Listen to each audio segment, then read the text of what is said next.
Hi guys, আজকের এই যে ভিডিওটা তোমাদের সাথে শেয়ার করছি সেটা আমার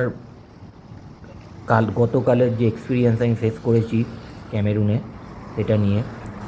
আমি আশা করিনি এরকম একটা ব্যাড ডে যাবে, আর আমি আশা করব না যে আগামী দিনেও এরকম কোনো ব্যাড ডে আসুক। তো আমরা গেছিলাম একটা ডিলার ভিজিট করে যখন ফিরছি হাই রোডের ওপর সাডেনলি আমাদের গাড়িটা ব্রেকডাউন হয়ে যায়, ব্যাটারি কমপ্লিটলি ডিসচার্জ। তো আমার ড্রাইভার অনেকক্ষণ ধরে খুঁজে খুঁজে অবশেষে একটা মেকানিককে পায়।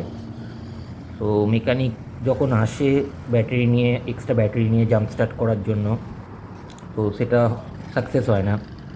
দেন এগেন সে ফিরে যায় গ্যারেজে, আর একটা ফুললি চার্জ ব্যাটারি নিয়ে আসে এবং বেশ 2-3 বার ট্রাই করার পর গাড়িটা স্টার্ট হয়।